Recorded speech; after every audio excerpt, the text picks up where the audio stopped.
the sixth game that was a one-score game going into the fourth quarter, the third SEC game, Alabama, Missouri, and A&M that we led going into the fourth quarter. It makes me want to puke because whatever, he knows the stats, whatever our record was around here going into the fourth quarter was pretty darn stellar going into this season.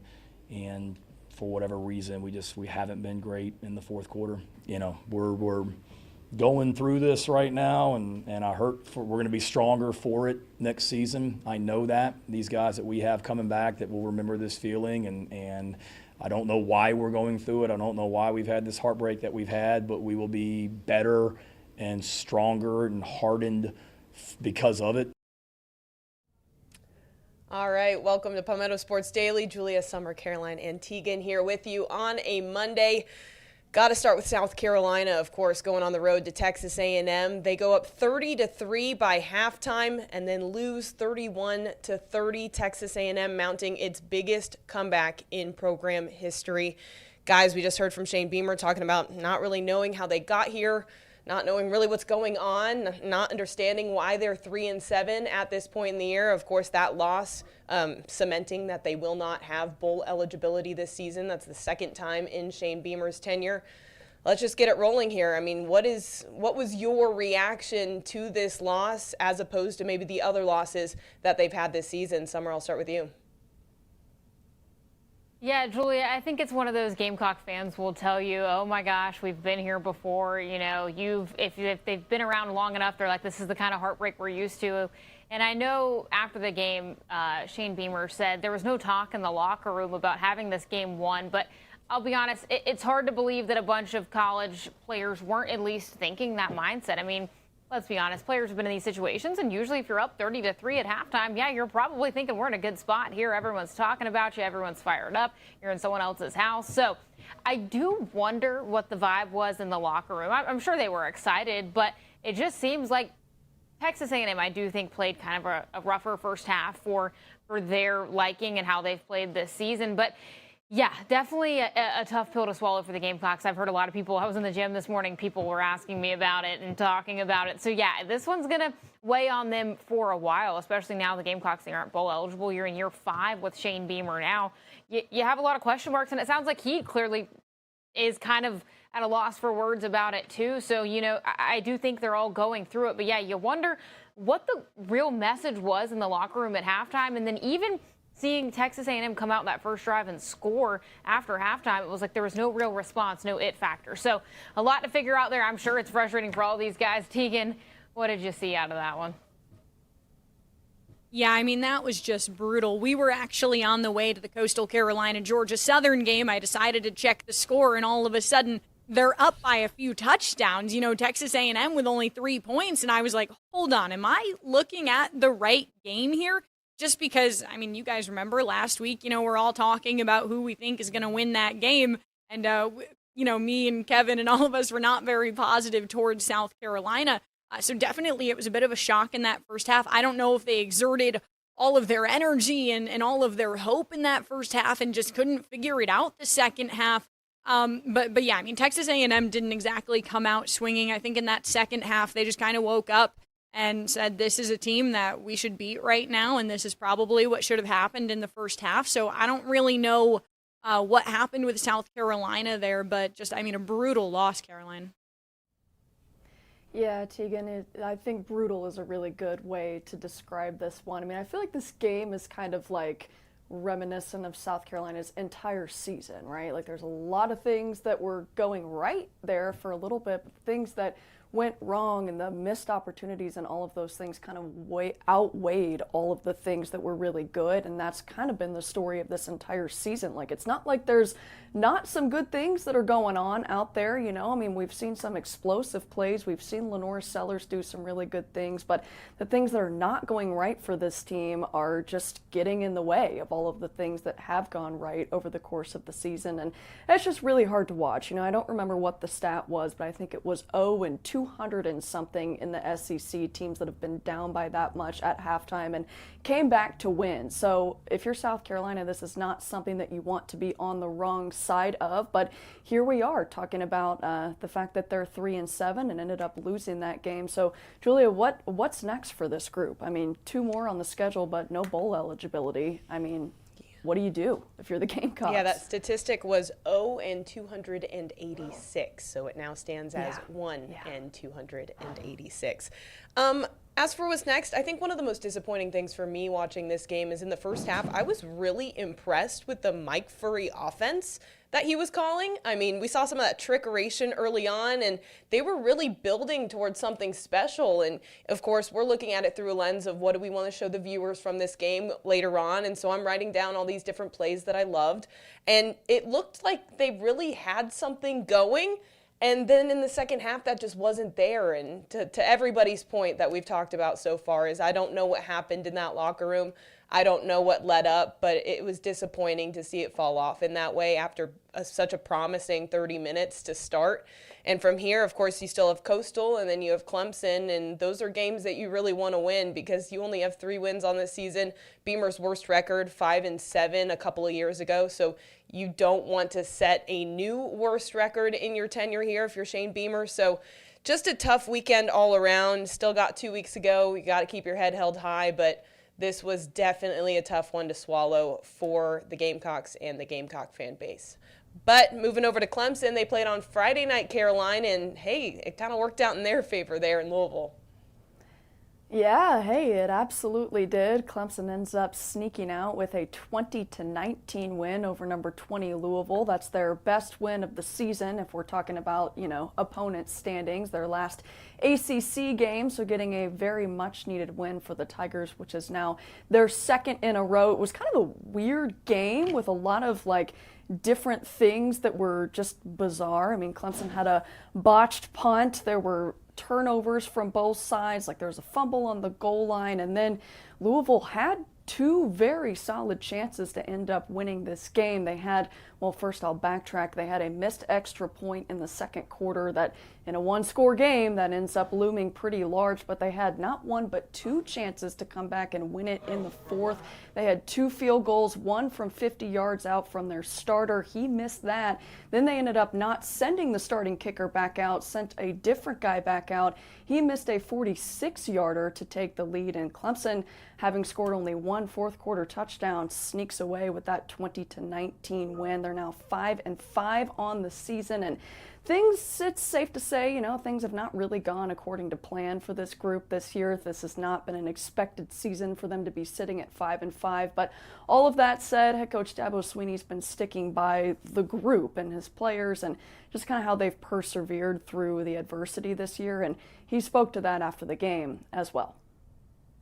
And it's just special to see. I mean, I can't even put it into words. And I told it to the staff this week, the tougher this season has gotten, the closer this team has become, the stronger that they've gotten.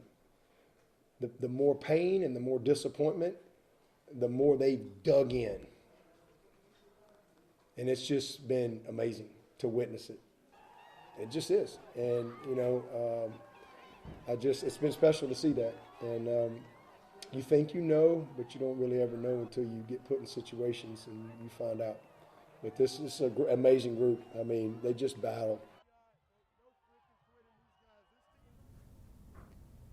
Dabo's saying in that video right there where he was walking off, this is going to be the group that sets the tone for future championships. Certainly a much-needed win for Clemson. A lot of raw emotion there.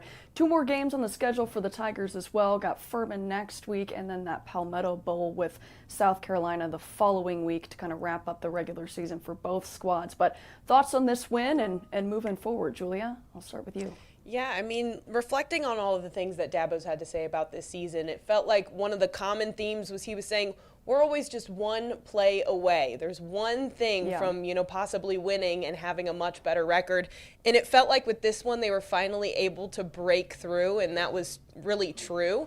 They got the right breaks in the game. They did the things that they needed to. They made a lot of mistakes themselves, but they were able to come out on the positive side of this. So it was nice to see that. And of course, that gives them a little boost of confidence heading into these final couple of games, because I'm not going to say it's expected that they'll beat Furman, but the expectation is to beat Furman and get that 6th win to become bowl eligible. So an expectation that they'll be playing in the postseason, and then hopefully, keeping that streak going up at Clemson. But yeah, like I said, it was they finally broke through after it felt like an entire season of waiting for those games to go their way. Yeah, it's definitely been an up and down season for Clemson, and like you said, theoretically, hopefully they should beat Furman next week in order to keep that streak going.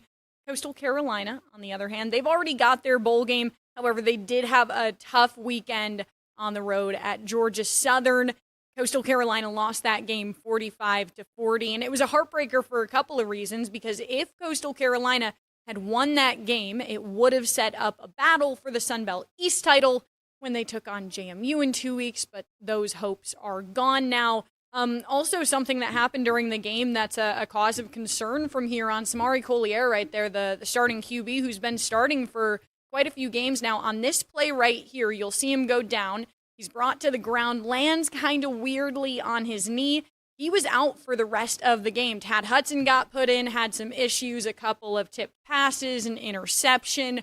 Definitely not the offense that we've seen these last few games that have created the consistency we had with Coastal Carolina.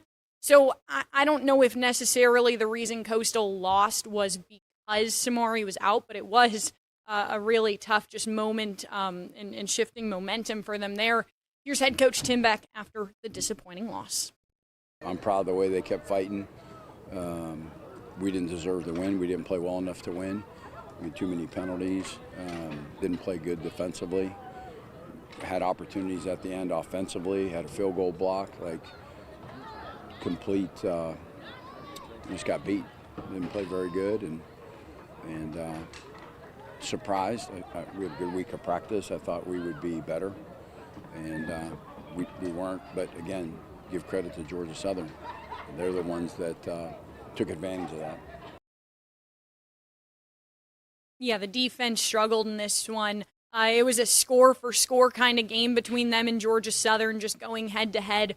So we'll see if the Coastal defense can figure it out this week before they go and take on South Carolina. That's on the road in Columbia, but a disappointing loss for Coastal. We're going to have more on the other side, though, here on Palmetto Sports Daily.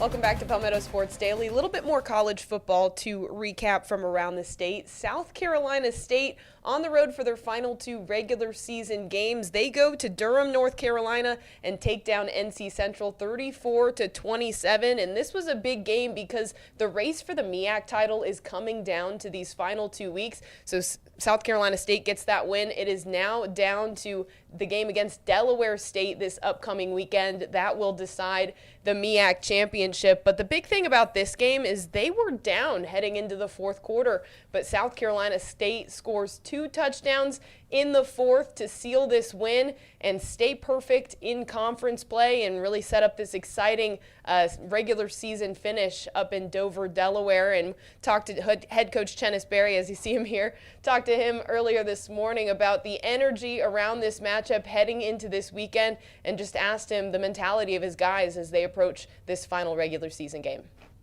They're motivating each other because they know what's at stake. Another 1-0. Our 1-0 is who we are. That's how we are every day. We got to take care of today. We got to win today, be the best we can be today. And then each day we just keep stacking days. And when we get to Saturday, it'll take care of itself. So our process doesn't change, but there is a lot of excitement amongst our team, amongst our university, amongst our fans, amongst our alumni, because we know we win, we're in. If they win, they're in. Running out of motivational Chennis Berry Mondays, guys. I'm a little bit disappointed here. But, hey, a lot of exciting action. And for the D2 teams around the state, 3 South Carolina programs are headed to the postseason: Newberry, Benedict, and North Greenville. So those playoffs begin this upcoming weekend. So looking forward to seeing what those 3 teams can do as they enter the postseason summer.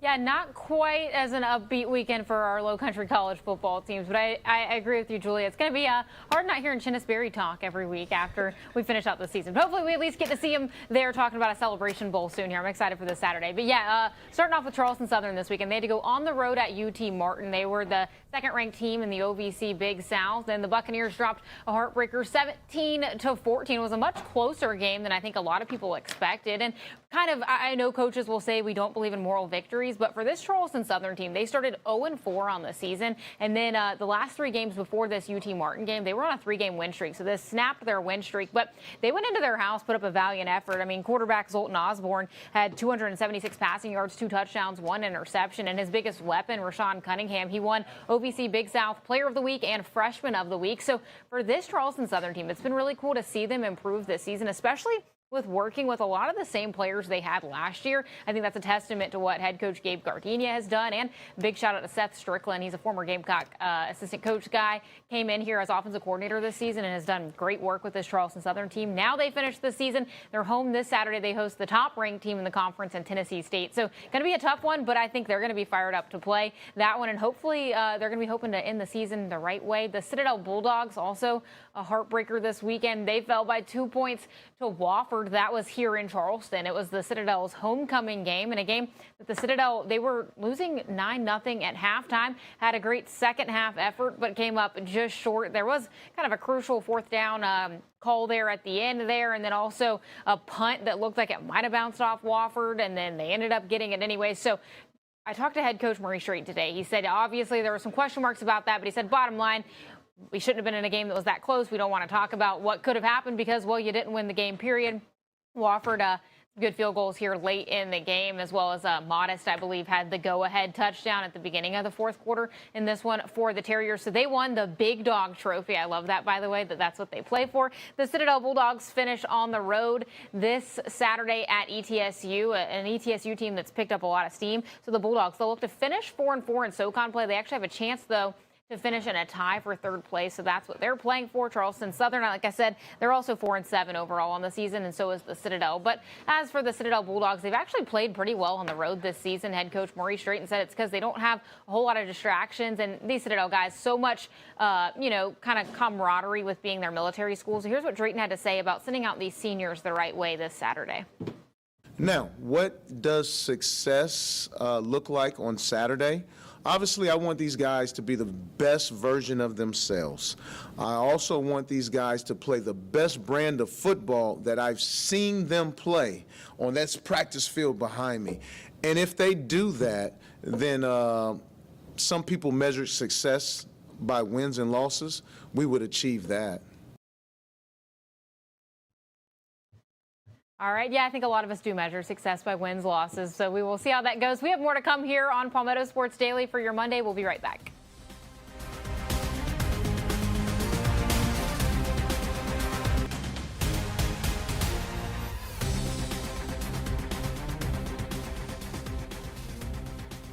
Welcome back into Palmetto Sports Daily. It is Victory Monday for the Carolina Panthers yet again, rebounding after a pretty ugly loss to New Orleans last week with a 30-27 overtime win on the road in Atlanta over the Falcons. The Panthers get their first sweep of the Falcons since 2013, which is just crazy. Bryce Young had an absolute career day out there. He actually went out at the end of the first quarter with an ankle injury after getting hit pretty hard, but he sprinted right back out on the field, didn't even miss a snap. Minutes later, with some heavy tape on there, he absolutely balled out for the rest of the day. 448 passing yards, which is a franchise record.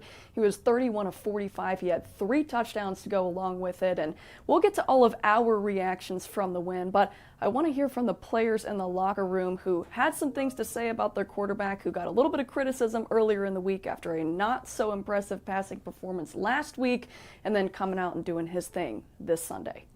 how many passing yards? 448. Franchise record. Yeah, that's insane.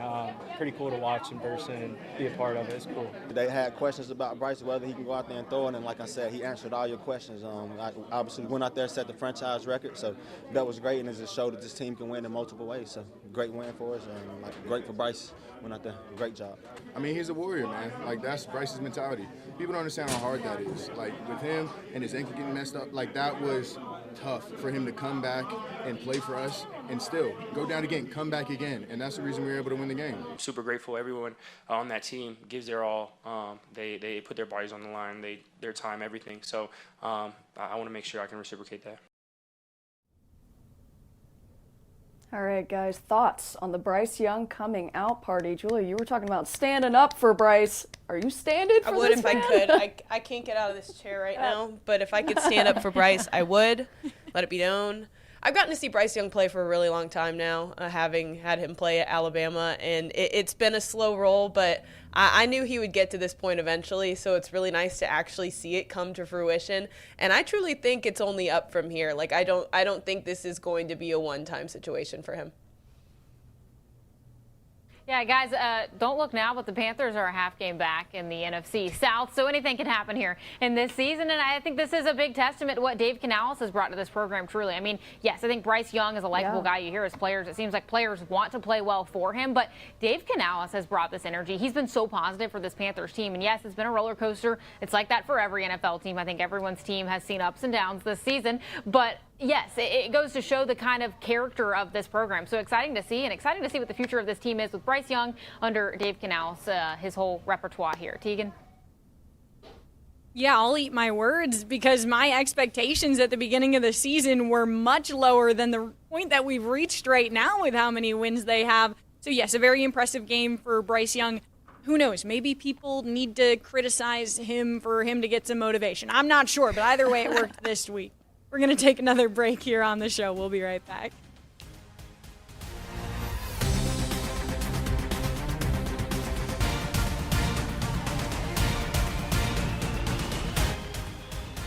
It has been a great show talking all about football here on Palmetto Sports Daily. Sadly, though, we are out of time. However, we will be talking plenty more about the sport this week, including the Palmetto Bowl coming up. Big battle here in South Carolina. But that's going to do it for the show today. We'll see you tomorrow.